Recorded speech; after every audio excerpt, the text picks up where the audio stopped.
Oi, gente, eu sou a Kellen e como é que vocês estão? Chegou o momento, gente, chegou o momento de eu compartilhar com vocês sobre as minhas leituras do ano de 2024 e de um apanhado geral. E esse vídeo é sobre os abandonos e os piores livros que eu li, tá? Foram poucos, né? Porque realmente eu li mais de 53 livros esse ano, foi muito bom. Mas eu tenho uns pontinhos negros pra mostrar pra vocês que tem uns livros aí que não vale muito a pena a leitura, não. Mas antes da gente começar, eu quero pedir pra você se inscrever no canal se você não é inscrito, curtir o vídeo, porque isso ajuda muito o canal a crescer e a chegar em mais pessoas, tá bom? Compartilhe o conteúdo com seus amigos. E também me contem nos comentários qual foi o pior livro que você leu esse ano, eu quero muito saber. Na descrição do vídeo tem minhas redes sociais, meu Instagram, o Scooby, que minhas leituras estão sempre atualizadas. Também tem o IG de pinturas e também tem o link do blog, que sempre tá saindo resenha por lá. Então é isso, gente. Vamos lá. Vamos começar pelos abandonos. O primeiro abandono que eu tive foi no mês de março e foi Mariposa. Eu já me desfiz de todos esses livros, então eu vou ficar colocando as fotinhos deles aqui, tá bom? Então a Mariposa, porque eu li, acho que até a metade, uma coisa assim, porque, gente, eu sempre insisto. Se tem uma coisa que vocês podem ter certeza de mim é que eu insisto nas leituras. Eu li bastante de Mariposa, mas não tava dando. Mariposa foi um livro que eu comprei numa feira de livro aqui no DF, de uma escritora brasiliense. E ela fez uma estrutura de um livro que era como se a gente acompanhasse a vida de um senador. E tinha todos uns outros golpes de outro senador que estava querendo também já ceifar a vida desse senador. Então era todo um jogo político. E a Mariposa em si era tipo uma justiceira que queria expor os podres dos políticos para todo mundo e tal. Só que a ideia era muito boa, mas a execução foi horrível. Acho que se ela tivesse feito em quadrinhos, teria sido muito melhor, sinceramente. A descrição, toda vez que ela descrevia o personagem masculino, era horrível. Parecia que eu tava vendo um homem muito estereotipado, muito mesmo. E ele parecia mais uma mulher do que um homem. Então, assim, pelo que eu entendi, foi o primeiro livro dela. E quando você está escrevendo seu primeiro livro, eu imagino que seja mais simples você ir pelo caminho que você conhece. Então você não vai escrever sobre a personalidade de um homem, você vai escrever sobre a personalidade de uma mulher. Acho que seja mais fácil, entendeu? Porque você sabe como uma mulher pensa, então você escreve como uma mulher pensa. Então, enquanto eu lia, era um personagem masculino, mas era como se ele pensasse como uma mulher. Ele agia como uma mulher. Ele tinha uns impulsos ridículos que o homem não teria. Então, assim, não que a mulher tenha impulsos ridículos, não é isso, mas é porque eram umas coisas tão sem maturidade, da idade, da posição política daquele cara, que não fazia sentido, entendeu? Então eu fui ficando chateada. Aí, de repente, do nada na história, ela encontra com ele, além de fazer os planos lá de exposição do outro senador, e começa a beijar ele. Então, tipo assim, não foi preparado um terreno pra isso, sabe? Sei lá, ficou muito vazio, muito seco, muito nada a ver. Desisti, abandonei mesmo. O segundo que eu abandonei foi no mês de abril e foi Miss Dalloway. Gente, eu fiquei muito chateada de ter que abandonar essa leitura, porque era uma leitura que eu tinha muita expectativa e eu já tinha falado isso pra vocês, mas não deu. Eu li bastante do livro, só que a Virginia Woolf, eu sabia que ela tinha uma escrita diferente, mas eu não esperava que fosse aquilo que eu li. Eu senti que ela tinha dificuldades de correlacionar as coisas de uma forma crível. Eu vou explicar melhor. Vou tentar explicar, né? Porque é uma coisa tão subjetiva que fica difícil de explicar. O livro em si da Miss Dalloway é muito subjetivo, porque você está sempre na mente das pessoas. Então, raramente as pessoas trocam diálogos. Tipo, as coisas acontecem dentro da mente dos personagens. Então, você tem o personagem principal e ela tá andando na rua e de repente ela vê fulano ou ciclano, que talvez ela conheça ou não. Ou é só uma pessoa passando e de repente você pula pra mente dessa outra pessoa. E aí você conhece essa outra pessoa e depois pula pra mente de outra pessoa e depois volta pra mente dessa personagem principal e depois vai pulando. E assim, isso seria legal se você...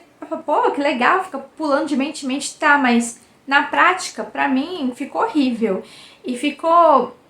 tinha umas partes que você não tinha certeza se você tinha saído da mente de fulano e já tinha voltado para a principal. E o ping-pong era tão alto, e além disso, tinha alguns personagens que a maioria deles eram muito desequilibrados emocionalmente, mentalmente.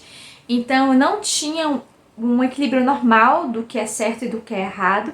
E havia muitos elementos de loucura no livro. Loucura, sabe? Assim mesmo, de pessoas que deveriam estar internadas num hospício. Então eu achei aquilo too much pra mim, sabe? Não é o tipo de livro que eu gosto de ler. E eu abandonei e não tenho interesse em ler absolutamente nada da Virginia Woolf, porque se aquele é dito o melhor livro dela e é aquilo, eu prefiro não ler mais nada dela. E vamos para os piores. Então foram só 2 abandonos, vocês viram? Foi pouca coisa, gente. Até que não abandono nem tanto, né? E os piores eu separei 2, tá? Que eu dei selo Margarida. O selo Margarida, ele é tido como um selo regular, já cai para ruim, sabe? Ruim é o girassol. Então, o Reino de Zália foi um livro ruim que eu li.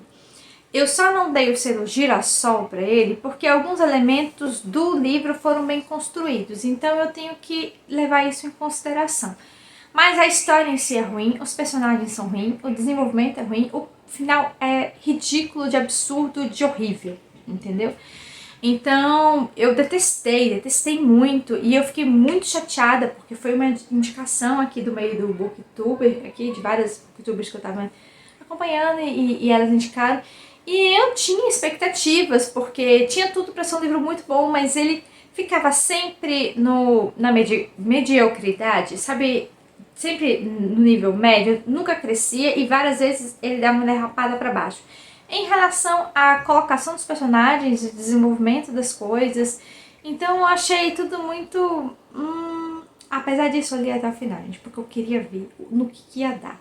Aí, quando a escritora colocou que a proposta final dela era transformar a monarquia em democracia, porque a democracia que funciona é monarquia, não. Gente, por favor, né? Além disso, ela estava copiando o modelo de democracia do Brasil. Inclusive, o nome dos ministérios, supostos ministérios, eram iguais do Brasil.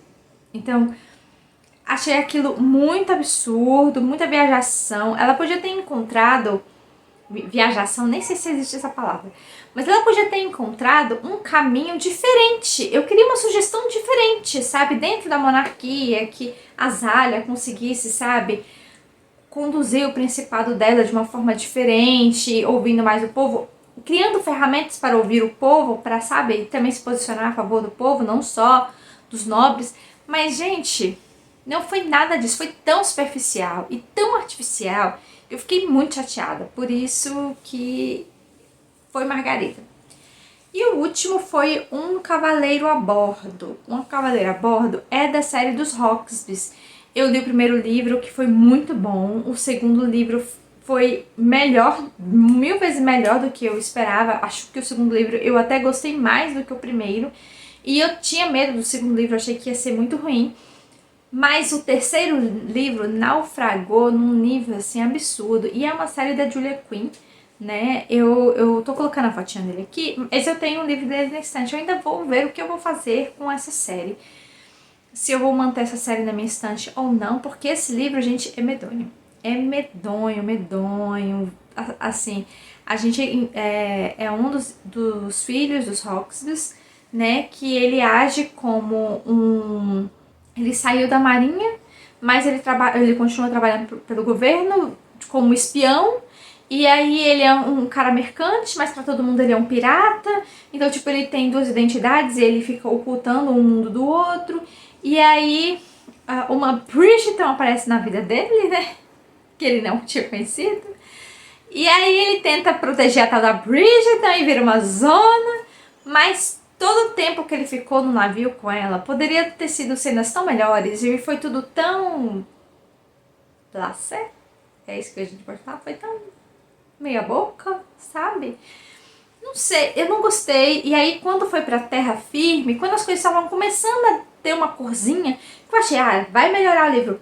Eles são raptados e o desenvolvimento desse rápido foi tão ridículo que, gente, não, né? Eu tenho inteligência. Não, né, gente? Não.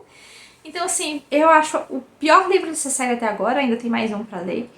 Que eu coloquei, inclusive, na meta do vídeo de 2025 pra terminar de ler essa série. E aí, depois que eu terminar de ler o último livro, eu decido o que eu vou fazer com essa série. Se eu vou manter ela na minha estante ou não. Infelizmente, me decepcionei muito, muito depois de ler o terceiro livro. Demais, assim, absurdamente, porque só melhorou. Eu posso dizer que só os 2 últimos capítulos é que são bons. Então. E o resto do livro, sabe? É tipo isso, entendeu? Então foi bem decepcionante e sim, selo Margarida muito bem dado. Então essas foram minhas piores leituras do ano e abandonos. Eu não tive nenhum girassol, olha que felicidade. Por isso que eu digo, foi um ano bem atípico e que eu li bem mais que 2023. E eu fiquei feliz, sabe, gente? Porque eu acabei lendo pouca coisa ruim. E dos piores eu separei só isso. Olha que coisa, né? Que coisa. Eu fiquei muito feliz com o resultado. E vocês, me contem. Quero saber qual foi a sua pior leitura do ano. Do ano de 2024. Tchau e até o próximo vídeo.